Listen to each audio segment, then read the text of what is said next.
کہنے لگا 11-12 سال کا نوجوان آیا مجھے توبہ کرا گیا. تو کہا جناب آپ کو کیسے ملا؟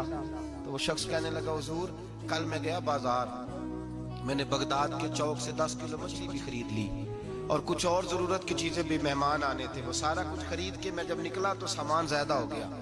چوک میں مزدور بیٹھے ہوتے تھے, میں نے کہا بھئی میرے ساتھ فلاں محلے تک سامان پہنچانا ہے. وہ بچہ کہنے لگا چچا اگر میں چلوں تو, میں نے اس کو ایڈریس وغیرہ بتلایا تو 3 دینار مزدوری طے ہو گئی سامان گھر پہنچانے کی. کہتے میرے ساتھ وہ نکلا اور جب رستہ طے کرنے لگا تو رستے میں گرمی بڑی سخت تھی, ظہر کا وقت تھا. ذرا ہم نے چند قدم اٹھائے, 2-4 گلیاں گزرے تھے کہ اذان ظہر کی آواز آنے لگی. تو کہتے ہیں بڑی منت کے انداز میں, بڑی گزارش کے انداز میں میری طرف دیکھا, عمر چھوٹی سی ہے. کہنے لگا چچا اگر اجازت مل جائے تو میں ظہر کی نماز پڑھ لوں.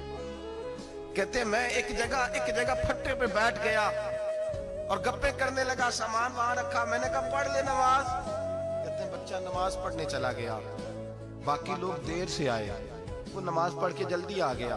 میں نے کہا بیٹے تو جلدی آ گیا ہے؟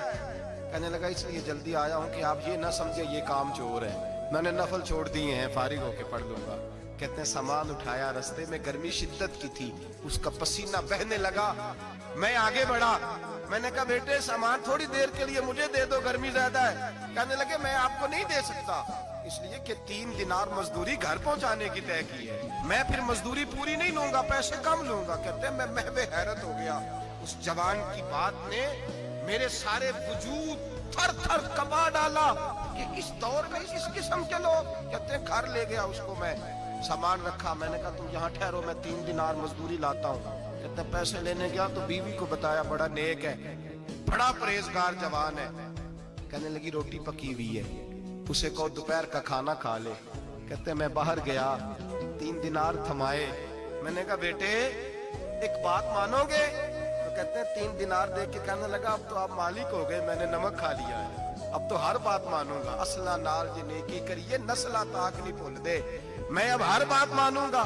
تو میں نے کہا دوپہر کا کھانا کھا لو. کہتے ہیں اس کی گردن جھک گئی اور بڑے دھیمے لہجے میں کہنے لگا میں نہیں کھا سکتا, میں نے روزہ رکھا ہوا ہے, روزہ رکھا ہوا ہے, نفلی روزہ رکھا ہوا ہے. کہتے ہیں میں اور پریشان ہوا, میں نے فوری طور پہ سوال کیا کہ اب تو کدھر جائے گا؟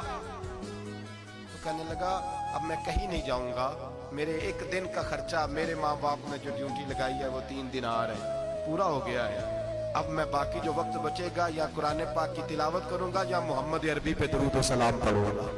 میں نے کہا افطاری کر لینا. کہنے لگا مجھے مسجد بتا دو, میں جا کے اللہ اللہ کرتا ہوں, مجھے شام کو لے آنا. افطاری ہمارے ساتھ اس